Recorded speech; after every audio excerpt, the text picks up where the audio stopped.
Xin chào các bạn đến với Arrival Podcast trên kênh Hotel Việt Nam. Khách mời của chúng ta hôm nay là một vị khách cũng rất đặc biệt, đó là bạn Tuấn, bếp trưởng của khu resort nổi tiếng toàn Việt Nam, đó là khu Furama Resort tại Đà Nẵng. Rất cảm ơn bạn Tuấn đã tham gia trong chương trình ngày hôm nay. Dạ, cảm ơn anh ạ. Xin kính chào quý vị khán giả. Mình xin tự giới thiệu, mình là Doãn Văn Tuấn, là tổng bếp trưởng của khu quần thể nghỉ dưỡng ẩm thực Furama Đà Nẵng, Furama Villa và cung hội nghị quốc tế Ariana. Hotel Việt Nam rất hân hạnh được đồng hành cùng với tập đoàn Hà Yến.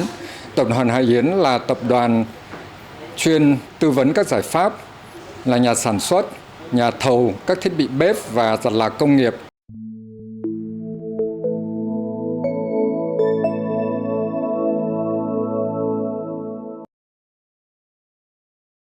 Tuấn là người đã gắn bó với Furama đã gần 20 năm trời đúng không? Dạ. Còn em đã gắn bó với nghề bếp này hơn 20 năm trời rồi đúng không? Dạ. Tuấn bắt đầu sự nghiệp từ làm nhà hàng ở Hà Nội đúng không em? Dạ. Thế nói nghe nhưng mọi người hay nói là cơn gió nào đã đưa em đến Furama và em bắt đầu sự nghiệp và thành công từ Furama này đúng không? Dạ vâng. Khi bắt đầu mới học trong trường á, thì cái được sự lựa chọn đầu tiên của em á là các nhà hàng mà đều có lộ trình một cách cụ thể. Mà cái đầu tiên á mà em quyết tâm á mà đi học á, đầu tiên lộ trình là đầu bếp Việt, mặc định là phải nấu món ăn Việt ngon. Đó, cái đầu tiên em chọn nhà hàng Cơm Niêu Phương Lộc là 21, 23 Huỳnh Thúc Kháng. Thời điểm đấy khách đông kinh khủng, rất đông. Cơm niêu, cá kho, dưa muối, cá muối, canh cua, rồi canh cua rau rút, dọc mùng, khoai sọ. Rất Việt Nam, rất Việt Nam quê, 100%. Đó, sau đó thì các nhà hàng em tiếp tục á là nhà hàng hải sản, 21, 23 hàng bún. Và sau đó kế tiếp á, là những món ăn du nhập của Thái với Trung Quốc, thì Bangkok, Hà Nội, Lý Thường Kiệt. Đó, xong đó sau đến các cơm Việt, là tiếp tục cơm Việt tiếp. Lại xong những nhà hàng Hồng Kông. Là đấy theo xu hướng á, thì nhà hàng Thái, nhà hàng Hồng Kông rất là nhiều. Rồi những năm đó 2005, 2006 là đồ nướng barbecue, em làm bên Trần Hưng Đạo. Nói chung rất nhiều nhà hàng, toàn bộ là quận Hoàn Kiếm. Đó thì em nghĩ là để em có lộ trình để học món ăn như vậy, thì khi em phát triển bền vững, vậy em muốn tìm một cái nơi á mình có thể phô diễn được tất cả những cái gì mình được học. Vì nếu một nhà hàng thì nó không thể chỉ bán một món. Đó. Mà chính ở đây là cái mà em suy nghĩ tới, làm sao có nhiều thực khách, nhu cầu cao, thì lúc đấy mình có thể phô diễn được tất cả gì mình học. Còn nếu làm thuần túy một nhà hàng chỉ bán được một món ăn mà thôi, hoặc là một cuisine chứ không thể là mix quá nhiều, thì chính như vậy em chọn Furama. Và cũng là cái cơ duyên là khi em làm ở Trần Hưng Đạo, là nhà hàng đầu tiên, là nhà hàng cái đó là em nhớ nhà nàng nướng. Đó thì thời điểm bán khủng khiếp, và cũng có cơ duyên gặp chủ đầu tư của Sovico. Sau đó các bác ăn và đánh giá rất là cao. Đấy là cái cơ duyên. Sau khi em vào đây là 2006. Đầu tiên em vào không thích. Không thích ở đây là thứ nhất là mình sang một môi trường mới, mình làm lại từ đầu. Với thứ hai là không có bạn bè nhiều, không có người quen. Nhưng sau 2 năm thì cực kỳ là đam mê. Vì sao? Vì cái nhu cầu của khách hàng rất là nhiều. Mình được trải nghiệm và mình được thể hiện tất cả những cái gì mình đang có. Mà được phát triển đúng không? Đó, mà được phát triển nữa. Ngay trước kia là khi làm các nhà hàng Hà Nội, mặc dù nó đông khách, làm các loại món khác nhau, nhưng khi vào một khu resort 5 sao và đẳng cấp nhất của miền Trung đúng không? Các đòi hỏi nó cũng khác đi đúng không? Và nó cũng phải đòi hỏi phải mức cao hơn đúng không? Dạ. Thì tất nhiên trong 2 năm đầu tiên đấy em cũng có những cái bỡ ngỡ này, cũng khó khăn này. Thế làm thế nào để em khắc phục được những cái đấy? Anh nghĩ là chia sẻ cho các bạn, để những người mà cũng như em, các bạn bắt đầu về sự nghiệp, đi học bếp, làm nhà hàng, rồi cũng mong muốn được như anh Tuấn cũng lên làm tổng bếp trưởng của khu resort 5 sao. Đúng không? Cái đam mê của em ở đây á, với cái mà nhu cầu khách hàng cao, đó là một cái thử thách. Nhưng cái đó cũng là một phần thưởng. Đó, thì cá nhân em á thì luôn luôn tìm tòi và luôn luôn học hỏi. Học hỏi ở đây á, nó có 3 cách. Cách đầu tiên á, là học chính những người nhân viên của mình, những món ăn địa phương. Ví dụ em học các bạn á, các bạn nói là các bạn làm ở các nhà hàng cao cấp vân vân, em hỏi các bạn quê ở đâu. Hãy dạy cho tôi một món ăn mà ông bà bố mẹ các bạn ăn mà tôi không biết. Đó là cách học đầu tiên của em. Cách học thứ hai là được đi giao lưu ẩm thực trên thế giới. Khi em vào đây 2 năm, đến năm thứ 3 là em giao lưu ẩm thực với Thái Lan. Rất hào hứng. Thứ nhất là các bạn đầu bếp Thái Lan qua đây, họ học món ăn Việt Nam và họ tổ chức cái sự kiện ẩm thực Thái tại Phunama. Và sau đó em qua Thái Lan, đó là sẽ biểu diễn và trình diễn món ăn Việt Nam cho Thái, và mình học món Thái luôn. Đợt em sang là Centra, Bangkok, Lat Brown, rất happy. Cái nhà hàng Việt Nam là em nhớ cái tên của nó, rất Việt Nam luôn. Lê Đà Nẵng. Lê là dòng họ Lê, Đà Nẵng là Đà Nẵng. Là chính cái mà em rất là thích. Khi mình tổ chức sự kiện ở đấy, khách đến rất là đông. Chính cái đó là một cái động lực để em đi học. Sau đó là học trực tiếp bởi những cái đầu bếp em quen. Đó, vì nguyên tắc khoa học của em á là học tại Việt Nam, sau đó thực hành tại Việt Nam, sau đó đi thực tế tại nước bạn và phục vụ trực tiếp thực khách của nước bạn luôn, để mình khẳng định cái trải nghiệm ẩm thực. Thì vì trong ẩm thực á, cái việc học là quan trọng, là điều kiện cần, nhưng điều kiện đủ á là thực hành, là được phục vụ thực khách và được đánh giá một cách chân tình. Một số thực khách mình không quen, đó, mình làm sự kiện xong rồi á mà có cái phiếu đánh giá, thì cái đó là cái phần thưởng, và chính cái đó là cái hạnh phúc mà không cái gì có thể tạo nổi đối với một người đầu bếp. Đối với em ấy, càng thử thách bao nhiêu, khi mình vượt qua được á với niềm đam mê thì càng hạnh phúc bấy nhiêu. Quay lại về chương trình mà khi em làm chương trình ẩm thực giới thiệu đồ ăn của Việt Nam ở Centra là 5 sao mà, đúng không? Dạ vâng. Thì khi đi làm các đồ promotion như thế thì cái kinh nghiệm của em sẽ là cái gì để cho thành công? Dạ. Thực sự ra cái cách suy nghĩ của em á, để chuẩn bị cho một sự kiện cũng như một món ăn để thành công, em luôn luôn tâm đắc đó là gì? Là chia sẻ, học hỏi. Đó, mình sẽ dùng tất cả những cái nguồn lực đang có để giới thiệu, để chuẩn bị. Ví dụ như em trải nghiệm 2 cái, đầu tiên là cái Bangkok, cái thứ hai á là cái Ấn Độ. Thì các bạn mà guest chef em mời từ Thái Lan và Ấn Độ qua Việt Nam, ngoài cái việc mà giao lưu học hỏi ra rồi á, em dẫn các bạn đi chợ, đi chơi, giới thiệu về cách ăn, văn hóa ăn của người Việt Nam, và cách bài trí món ăn của người Việt Nam, và cách kết hợp với nhau. Thì khi em sang làm bên đó, các ý tưởng em đưa ra gần như các bạn đã hiểu đến 90%. Thì vì cái khâu chuẩn bị nguyên liệu và công cụ dụng cụ là cực kỳ quan trọng để cho đầu bếp có thể sáng tạo trên đó. Thì khi em chia sẻ toàn bộ những cái văn hóa của người Việt Nam cho các bạn, thì các bạn về nước, các bạn gần như đã chuẩn bị gần như đầy đủ các nguyên liệu. Có những cái nó tương ứng, ví dụ như của mình á là dùng tropical, từ gỗ, tre, nứa, lá sen, thì các bạn chọn màu rất là đúng luôn, hỗ trợ cho mình. Các loại lá thơm truyền thống của mình, của Việt Nam, các bạn cần chuẩn bị gần như đầy đủ. Có những cái lệch nhá một chút, ví dụ như của mình, truyền thống của mình á là mắm tôm, nước mắm. Đó, thì các bạn chuẩn bị nhiều khi không đúng ý của mình, nghĩa là không phải xuất xứ từ Việt Nam, nhưng nó tới từ Thái Lan, từ Trung Quốc, cũng gần như là đúng. Đó thì hỗ trợ cho mình. Và có một điều đặc biệt đã, khi em đi làm promotion á, cái mà em mang đi theo bao giờ trong vali cũng có, không phải là nước mắm, mà là mắm tôm. Hay. Thì vì mắm tôm trên toàn thế giới, các nước Trung Quốc, Thái Lan không có, không đúng cái vị của mình, bao giờ cũng mang đi. Nhưng có cái điều may mắn là đi với đầu bếp mang đi, thì mình có chứng nhận đầu bếp, thì mình được phép mang những cái nguyên liệu đó đi, được bao bọc cẩn thận. Với thứ hai cái nữa là bánh tráng, bánh đa của mình á, chỉ Việt Nam mình mới có, vừa mỏng vừa giòn. Cái đó mà chỉ để chiên thôi. Đâm ra khi mà cái mà mình học hỏi văn hóa, và cũng như mình chia sẻ văn hóa của mình cho với bạn mình, thì em luôn luôn tâm đắc một điều như này: một người đầu bếp phải biết học văn hóa và tôn trọng văn hóa. Nếu như không tôn trọng văn hóa món ăn thì cái món ăn đó sẽ không mang lại cái niềm hạnh phúc cho mình và niềm thành công cho mình. Thì vì cái món ăn á, là cái nghề nghiệp của mình, mà mình không tôn trọng nó thì không bao giờ mình đạt thành công được. Phải tôn trọng món ăn, phải tôn trọng văn hóa.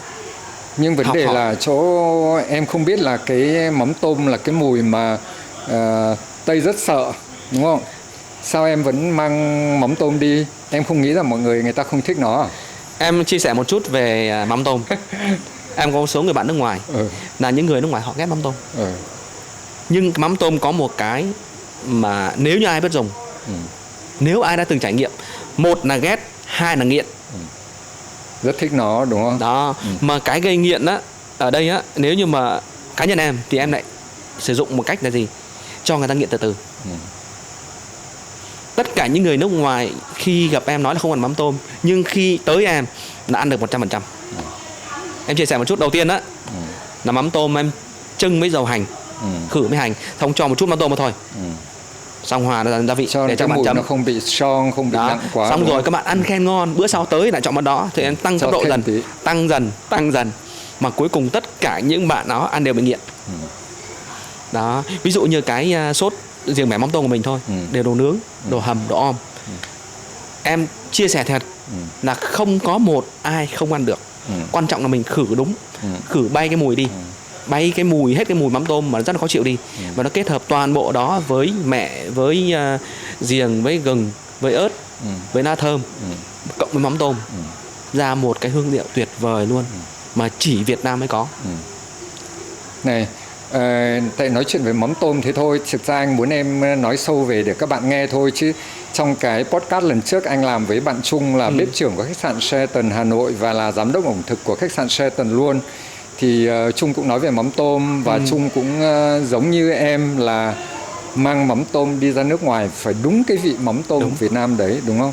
Tức bọn em không trao đổi với nhau, nhưng bọn em cùng giống một cái suy nghĩ, mọi người phải mang được và giữ được cái nguồn gốc và bản sắc của nó, đúng không? Cái gia vị đặc trưng, nếu như mình thiếu nó thì khi mình ăn vào trên miệng ấy, không tìm ra cái vị của mình, mà chỉ khi những cái gì bí quyết và đúng cái vị của mình thôi.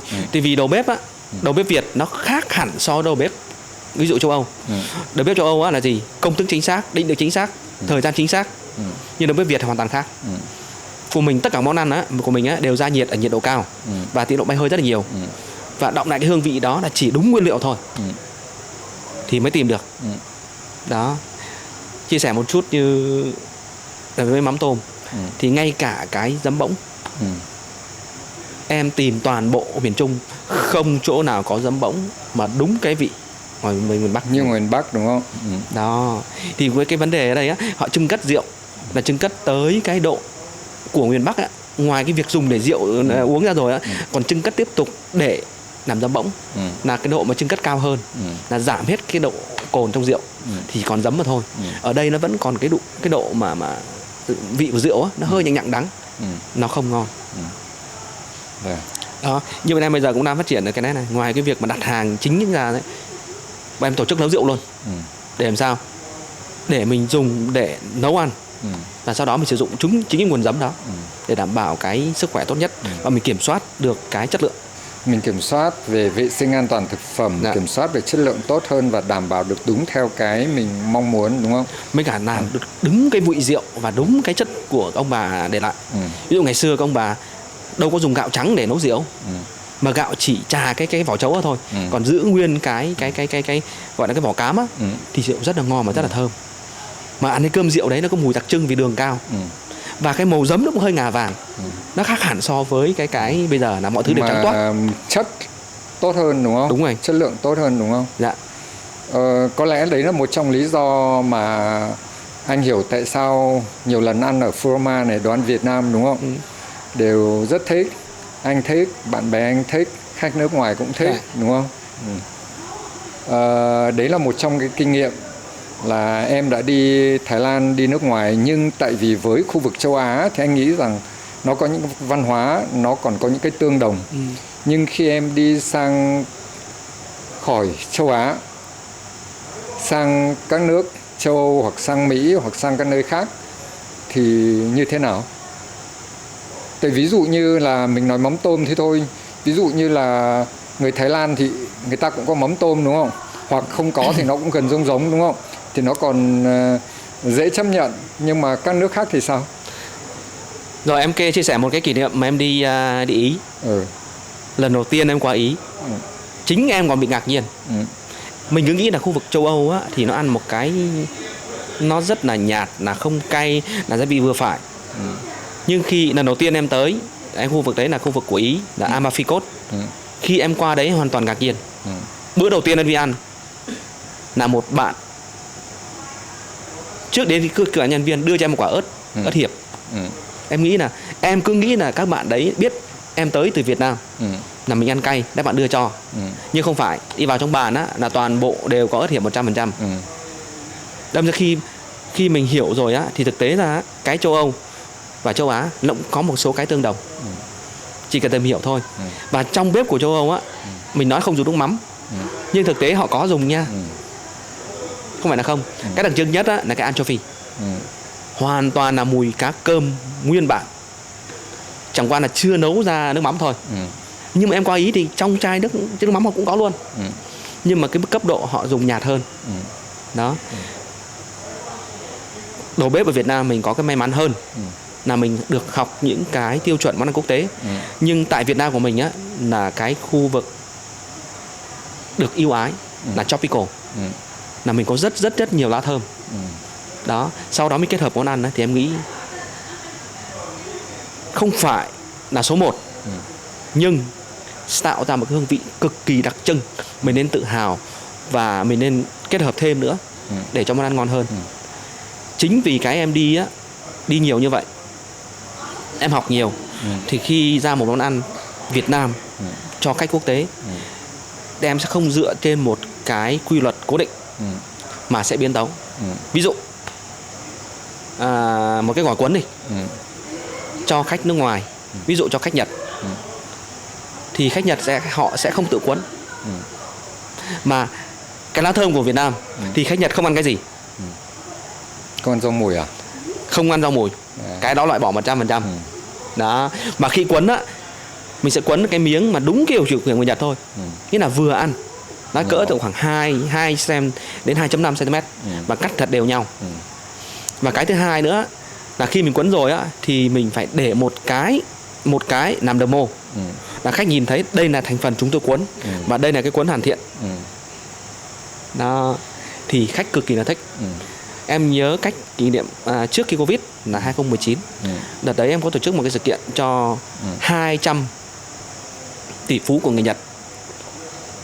Mà các bạn nói thì cho món ăn Việt Nam. Mình bảo không, tại sao món ăn Việt Nam? Các bạn tới Đà Nẵng thì phải ăn món ăn Đà Nẵng. Mà em dám làm món bê thui cầu móng. Đó, thì em cũng chia sẻ với anh đó. Em cuốn toàn bộ 100%. Tất cả còn lại là thơm. Em trưng bày lên một cái lá bánh tráng để các bạn nhìn thấy. Và bê thui đó em chọn cái phần mà đỏ rare đó, em loại bỏ phần da và thái chỉ, sau đó để lên. Cách cực kỳ là thích. Chấm thì sẽ chấm bằng nước mắm, mắm pha. Còn cái nước mắm đặc trưng của bê thui cầu móng á, là em phi hành. Và chỉ hỏi khách hàng là có ăn không. Và ai cũng thích. Còn chia sẻ một cái kỷ niệm nữa là mấy năm vừa rồi, tháng 6 năm vừa rồi, em có tiếp một đoàn khách global, khách của Mỹ, tới Đà Nẵng. Vì người nước ngoài họ không bao giờ ăn cái nội tạng. Đó, thì em làm món cơm gà Hội An. Đó, thì trên một cái tray như vậy thì có cơm, có đổ muối chua, có gà chiên, gà hấp, rồi cơm nghệ. Thì và có thêm khi em phục vụ một cái mâm như vậy á, ra ngoài cho khách hàng, sau đó em bê trực tiếp một mâm hoàn thiện ra. Đây là món ăn của chúng tôi tự hào món ăn như thế này, chúng tôi ăn theo cách như này. Và đây là cái đặc trưng nhất, đó là phần nội tạng được hầm với ngũ vị.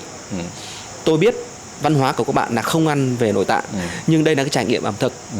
Thì xin mời các bạn nếm thử, nếu như bạn thích thì chúng tôi sẽ phục vụ. Một điều ngạc nhiên là đoàn đó 30 khách chuyên về ẩm thực, mà chỉ có một người không ăn. Ai cũng ăn. Đó, chính đó là cái mà em ngạc nhiên. Thì vì tất cả các bạn ở đây á, không phải không ăn được, mà họ cần một cái thông tin, họ cần một cái trải nghiệm về văn hóa. Bây giờ trải nghiệm ẩm thực thì ai cũng trải nghiệm ẩm thực, nhưng trải nghiệm về văn hóa và ẩm thực thì đây là một xu hướng, và đây là một cái niềm tự hào.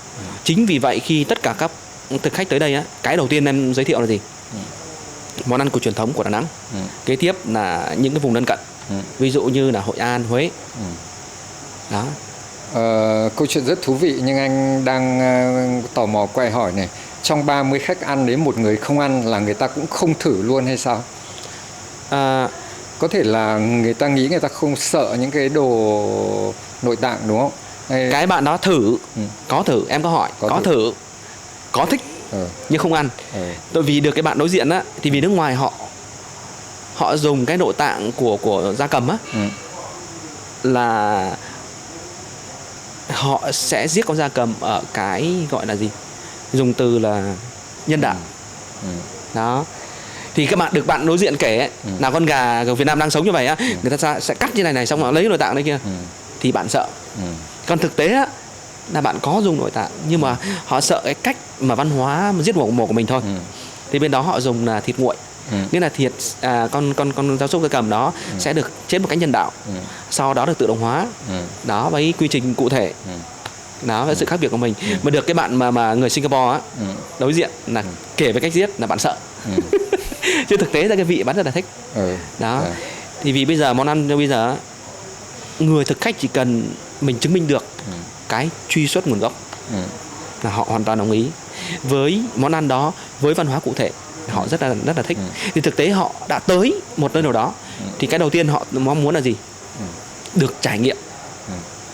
Đó, mà trải nghiệm ở đây á, em nghĩ là cái xu thế đầu tiên là đầu tiên ăn xong rồi tới ngủ.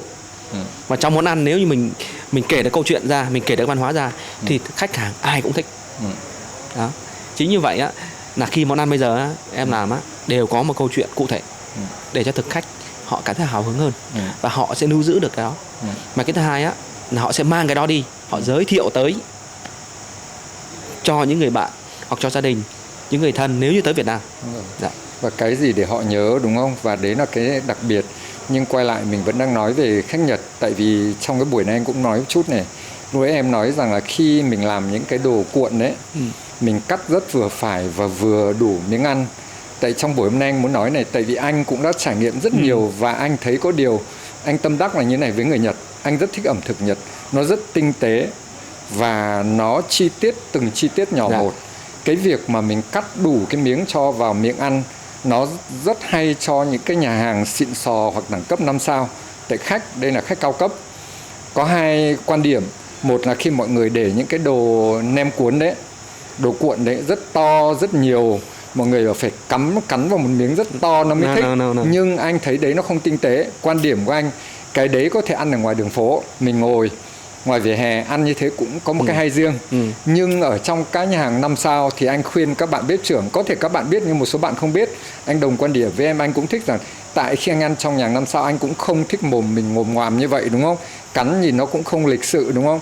Vừa phải, đấy là sự tinh tế và đẳng cấp của 5 sao, đúng không? Dạ vâng, đó là cái sự chứng thế là tôn trọng thực khách. Vẫn để cho họ trải nghiệm cái món ăn của mình, là niềm tự hào của mình. Nhưng hãy tạo cho một cái bữa ăn của họ cảm thấy không bị lạc lõng quá, và không bị sốc khi ăn. Là họ sẽ tưởng tượng không biết cái này là cái gì, hoặc là không biết ăn ra sao. Ví dụ có những món, ví dụ như là món ăn người Nhật của mình á, người Nhật ở đây á, họ chỉ dùng đũa. Mà có những món ăn á, mình phục vụ ví dụ như là fusion đi, nghĩa là kết hợp giữa Việt Nam hoặc Âu hoặc Nhật Bản á, thì đã không cắt. Thì khi ăn á, sẽ bị loay hoay. Mà nguyên tắc khi mà ăn ở trong một cái bữa tiệc lớn, không ai ăn mà cắn ra nhà xong để xuống. Đúng rồi. Đó. Thì như vậy, ví dụ em phục vụ ngày hôm đấy là cũng có, em chia sẻ thêm, ngoài cái phần mà gỏi cuốn bê tu có móng ra, thì có súp bào ngư hải sản, xong rồi có tôm hùm. Thì tất cả những phần đó đều phải portioning, nghĩa được cắt vừa miếng vừa khẩu phần. Đó là sự thể hiện cái sự tôn trọng văn hóa của người Nhật Bản. Thì Nhật Bản nói sao? Cái người ăn, người ta sẽ nhìn cái đĩa của mình với người đối diện, nó phải giống nhau 100%. Đó, một con tôm hùm sẽ nhìn đối diện, mình cắt bên này bao nhiêu miếng, bên kia đều nhau 100%, thì từng miếng.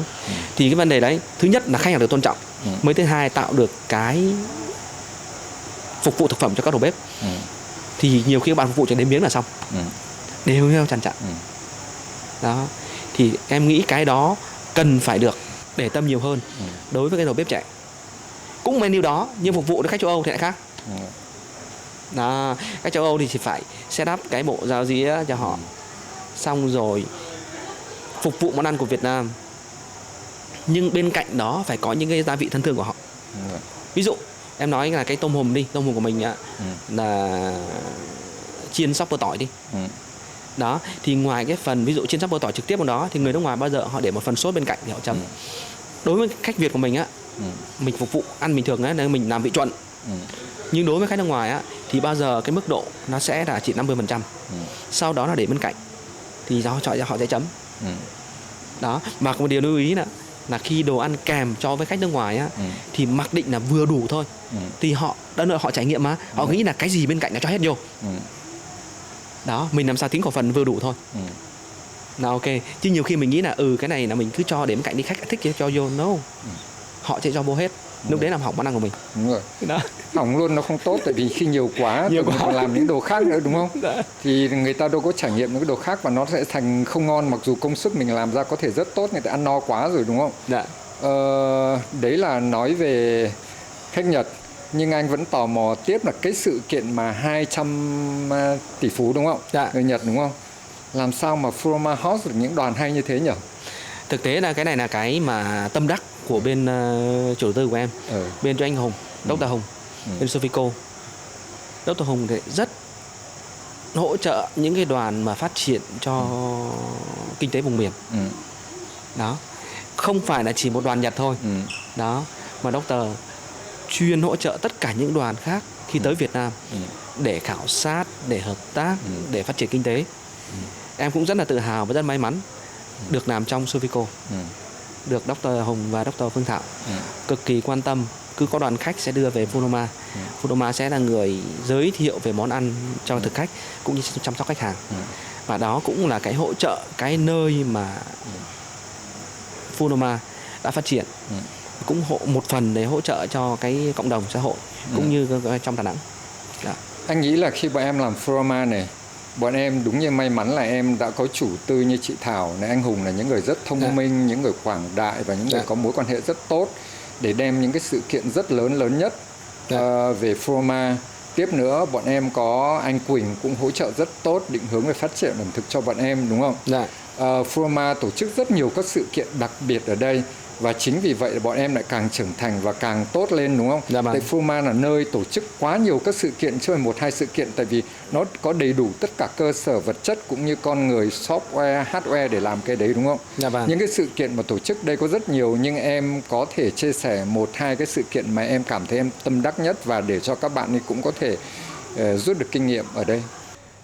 Cái sự kiện của Froma thì diễn ra thường xuyên. Và quá nhiều, đúng không? Và quá nhiều. Nhưng cái đó là cái mà sự vất vả. Nhưng đó là cái phần thưởng. Được làm hàng ngày và được làm các món ăn khác nhau do các yêu cầu đoàn, các yêu cầu đoàn của quốc tế tới. Nhưng tổng hợp lại á, thì cái điều mà hạnh phúc của em khi trải nghiệm ẩm thực đấy là trong giai đoạn APEC, để chuẩn bị cho APEC 2017, để tiếp đón 21 trên 21 nền nguyên thủ quốc gia và nền kinh tế trên thế giới. Đó là cả một cái thử thách. Và em cũng rất là may mắn được anh Nguyễn Đức Quỳnh hỗ trợ, là cho đi trải nghiệm và học hỏi từ các nước châu Âu, từ Ý, từ Pháp, từ Nhật Bản, từ Hồng Kông và đặc biệt là Ấn Độ. Trong APEC thì đó là gì? Các nguyên thủ quốc gia. Mình nghĩ là món ăn, nhưng quan điểm riêng em thì lại không nghĩ là như vậy. Đó là văn hóa. Mà để cho một đầu bếp tổ chức một sự kiện văn hóa về ẩm thực để cho tự tin thì không cách nào khác là phải đi thực tế.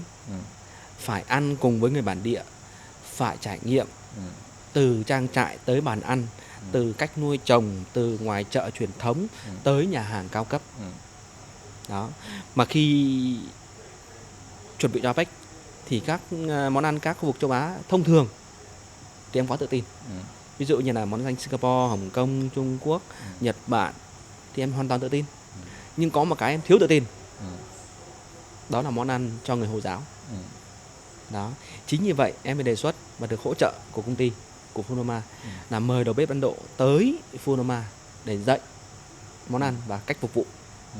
Đó, và em cũng được may mắn được đi giao lưu tại Ấn Độ và học hỏi món ăn tại đó. Và em có một đề xuất trong chuyến đi đó, em muốn tới thánh địa Mecca. Đó, làm sao? Đây là lạm dụng hay là tận dụng? Không, vì em muốn trải nghiệm là cái mà tháng Ramadan họ sẽ ăn cái gì và văn hóa của họ như thế nào. Thì em muốn trải nghiệm như vậy thì sau này em sẽ phục vụ một cách tốt hơn. Thì vì cái Hồi giáo nó không nằm ở trong Ấn Độ mà nó trên toàn thế giới. Đó, thì muốn một người đầu bếp am hiểu như vậy thì thực khách họ sẽ tôn trọng, họ tin tưởng mình. Chính vì vậy em học hỏi và em đi trải nghiệm. Mình sẽ quay lại về phục vụ các nguyên thủ quốc gia APEC trước, nhưng kể một chút về trải nghiệm thánh địa Mecca đi xem nào. Thực sự ra đó là một cái tín ngưỡng nó cực kỳ ấn tượng đối với em. Cái tín ngưỡng đó em nghĩ là em không thể tưởng tượng ra được. Đó, toàn bộ mọi người mà tới, những người mà cái sự sùng đạo của họ, thứ nhất là đi bộ, hành hương. Thứ hai là rất khắt khe trong chuyện ăn uống. Đó, khi tới thánh địa rồi toàn bộ là những người khỏe mạnh, đi bộ. Sau đó là vào trong nhà thờ và ăn ngủ tại chỗ luôn. Đó, trước khi mặt trời mọc là ăn nhẹ. Sau đó nguyên một ngày mình nghĩ là họ sẽ không ăn, mà họ chỉ uống thôi. Nhưng không, uống cũng không luôn.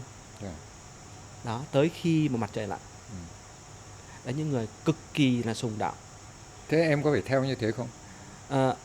Em thì không theo như vậy. Mình chỉ đi trải nghiệm thôi.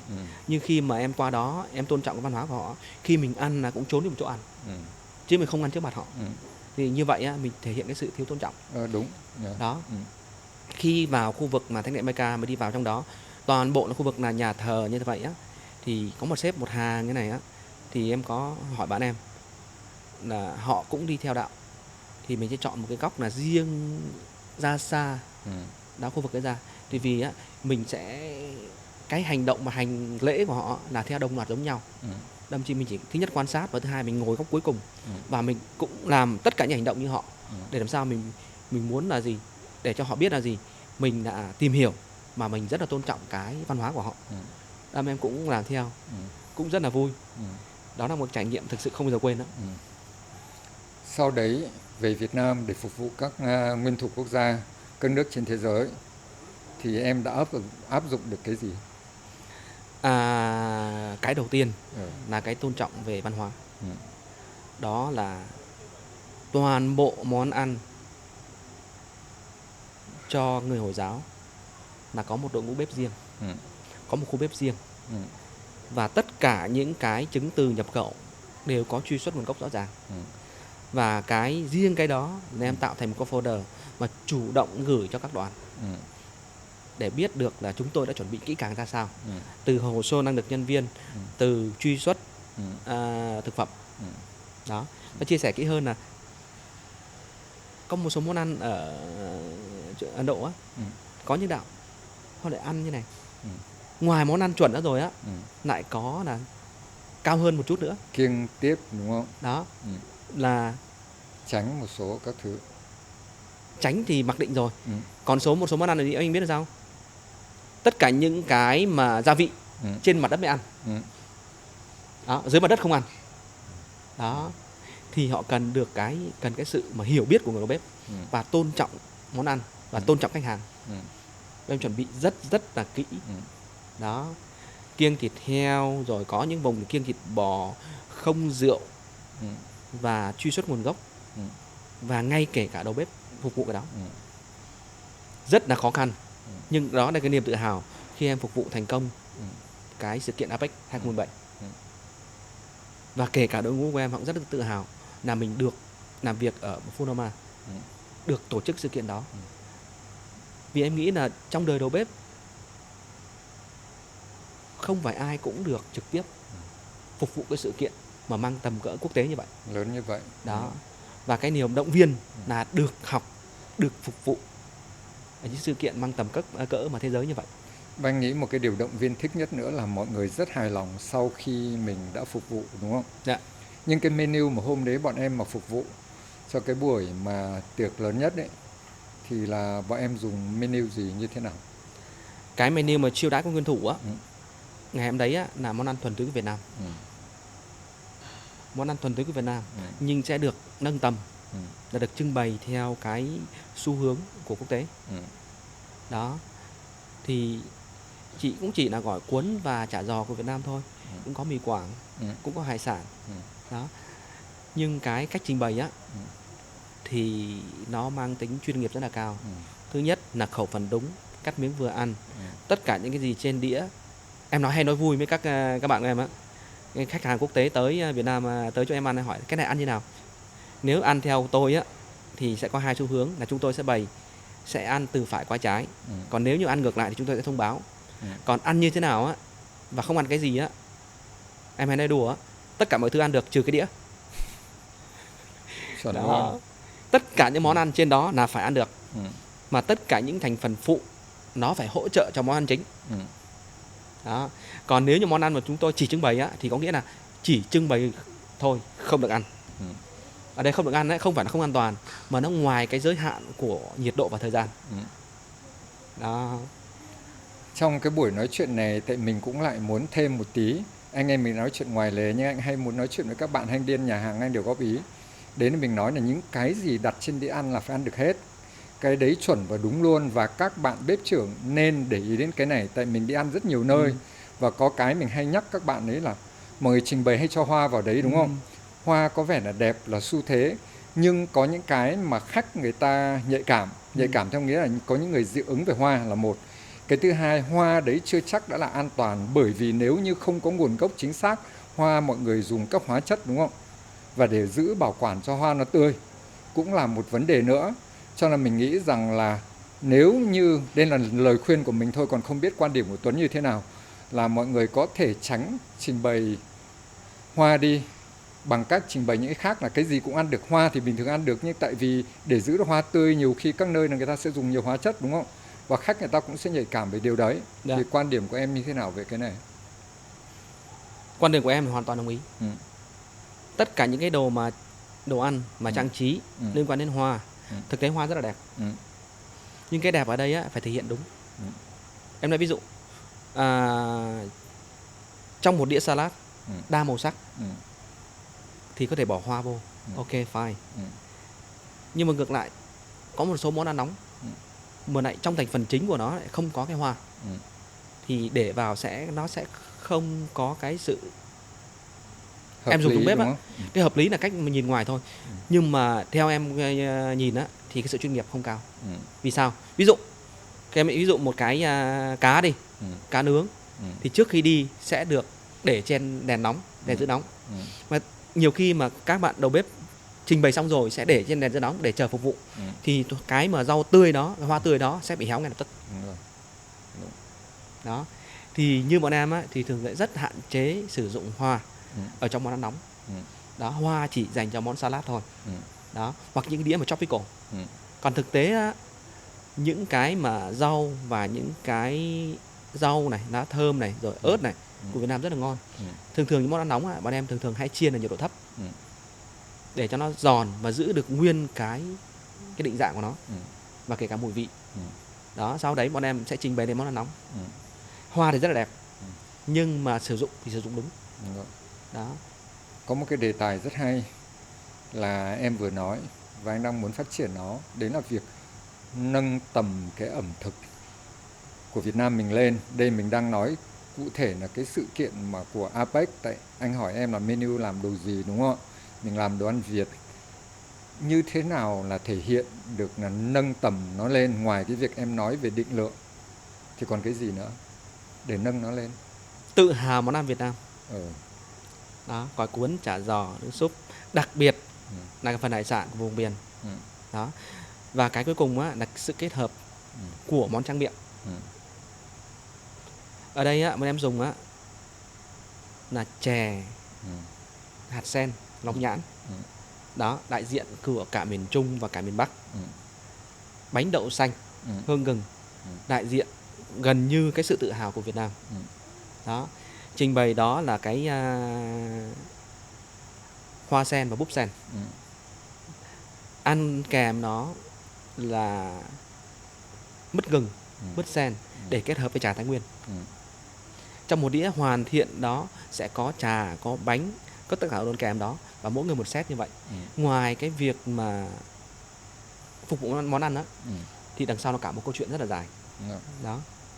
Vì thực tế ra cái tự hào của em phục vụ cái sự kiện đó thì cũng như các đối tác cũng như đồng nghiệp cũng phục vụ cái đó. Đó. Và một món ăn ở đây á thì nó chỉ được nâng tầm và trân trọng là bởi thực khách sử dụng mà thôi. Còn em sẽ không gọi là mình sẽ không quảng bá quá nhiều về món ăn đó. Và em muốn tất cả những sản phẩm về thực phẩm á đều phải được trải nghiệm trực tiếp thì mình sẽ cảm nhận được.